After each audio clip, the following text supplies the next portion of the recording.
Olá e boas-vindas a mais uma análise. Hoje a gente vai mudar totalmente a nossa perspectiva sobre a educação técnica. Não estamos falando só de preparar a galera para o mercado de trabalho, não. A ideia aqui é entender a educação profissional e tecnológica, a famosa EPT, como a grande arma contra o que a gente pode chamar de neocolonialismo digital.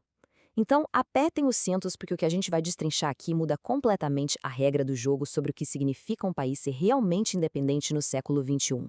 Historicamente, quando se fala de soberania, a primeira coisa que vem à mente são fronteiras geográficas, exércitos, defesa de território, certo? Mas será que hoje a parada ainda se resume a isso? Ou será que o verdadeiro poder, na verdade, está em controlar aquela tecnologia crítica que a gente usa todo santo dia?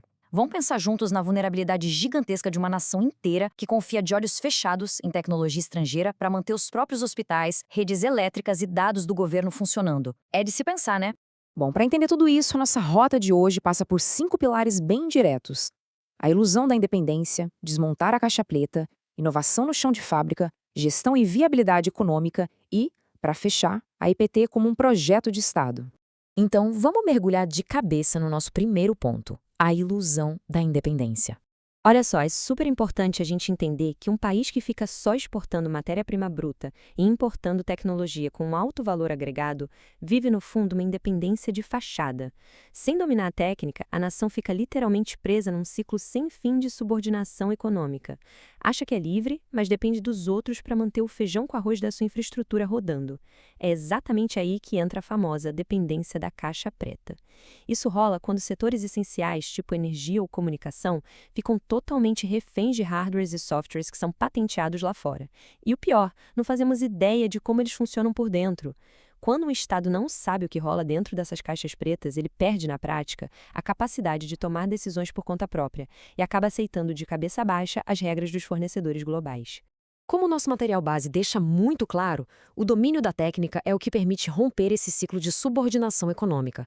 Ou seja, a verdadeira soberania não começa num papel assinado por diplomatas. Ela começa na base, na sala de aula e nos laboratórios técnicos. É esse conhecimento profundo de colocar a mão na massa que liberta um país dessa dependência invisível.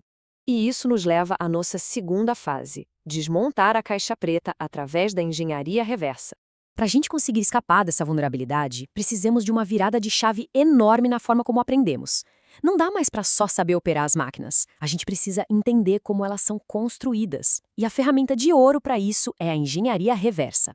Mas muita calma nessa hora que tem um mal-entendido gigantesco sobre isso. Olhando pelo lado da educação profissional, engenharia reversa não é pirataria ou simples cópia, de jeito nenhum. É uma ferramenta pedagógica extremamente sofisticada para a gente desconstruir, aprender de verdade e até fazer auditoria de segurança cibernética. Só para dar uma dimensão, potências globais como a Coreia do Sul e a China usaram exatamente essa mesma tática por décadas para absorver conhecimento e, no fim das contas, ultrapassar quem ensinou tudo a eles.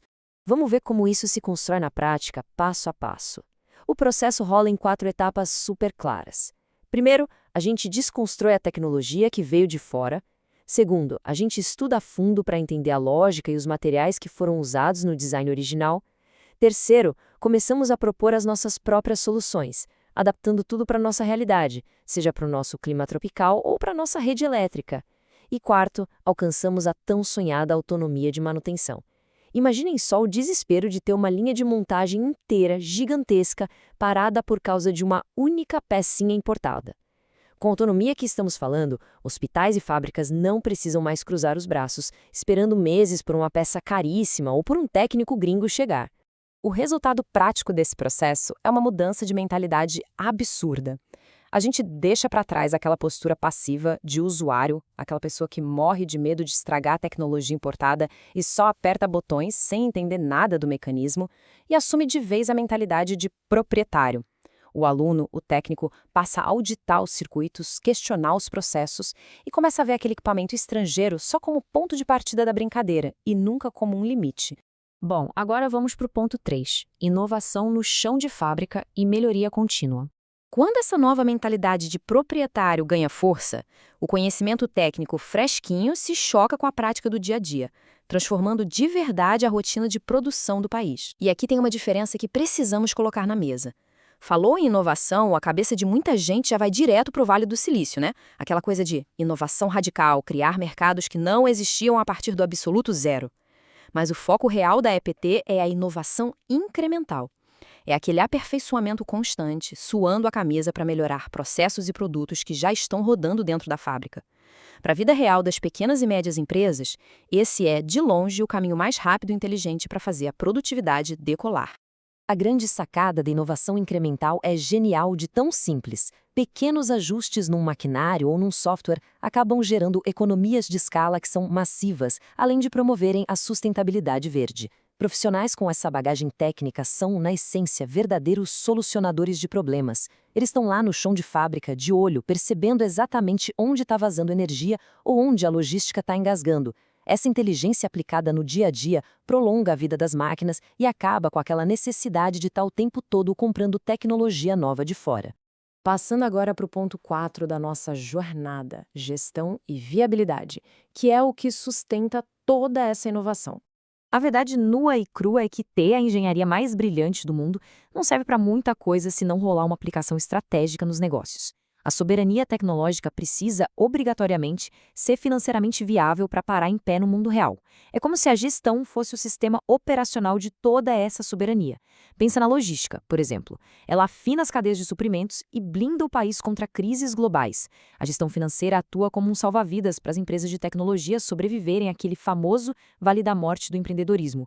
E o marketing estratégico é absolutamente vital para a gente quebrar de vez o preconceito interno contra o produto nacional, construindo marcas que passem total confiança na nossa própria engenharia. E chegamos ao nosso quinto e último ponto, a EPT como um projeto de Estado e a visão de longo prazo. Tudo que a gente conversou até agora aponta para um caminho só. Para a soberania tecnológica sair do papel e se tornar realidade, a educação não pode ser só uma ideia de momento, ela precisa se consolidar como um projeto de Estado robusto. E tem algumas coisas que são inegociáveis. O financiamento não pode, de forma alguma, depender de ciclos eleitorais. O ensino tem que bater com a realidade e a vocação econômica de cada região. O poder de compra do próprio Estado precisa priorizar a tecnologia feita em casa. Além disso, os professores precisam de atualização contínua e, claro, a infraestrutura dos laboratórios tem que ser de ponta. Vamos falar a verdade, é literalmente impossível tentar ensinar a tecnologia de fronteira de hoje usando equipamento sucateado lá dos anos 80, né? O grande troféu de todo esse investimento a longo prazo é a evolução do próprio profissional. Lá no passado, o técnico era visto como um mero operador de ferramentas, um apertador de botão. Hoje, no presente, a gente já enxerga esse profissional como um solucionador prático de problemas. Mas no futuro, com essa velocidade assustadora que a inteligência artificial torna tudo obsoleto, esse profissional vai precisar se transformar em um pesquisador intelectualmente autônomo, com foco total na capacidade de aprender a aprender o tempo todo. O que nos traz para essa reflexão genial que amarra tudo que vimos? A dependência é uma escolha política, mas a autonomia é uma conquista técnica. Essa frase é forte porque mostra que a verdadeira liberdade de um país não acontece por acaso. Ela tem que ser construída ralando no domínio rigoroso da técnica, mantendo investimentos estruturais contínuos e com uma rede de educação tecnológica que funcione como o grande motor da inovação. E para finalizar nossa explicação de hoje, deixo essa provocação final para a gente pensar. A nação vai aceitar o papel de ser só uma mera consumidora de tecnologia dos outros, ficando totalmente vulnerável ao neocolonialismo digital? Ou vai finalmente investir nessa fundação técnica necessária para desenhar e controlar o próprio futuro? Uma coisa é certa, pessoal, a soberania está impreterivelmente nas mãos de quem detém o conhecimento para construir e consertar o mundo a seu redor. Pensem nisso. Muito obrigado por acompanhar essa jornada com a gente hoje e até a próxima.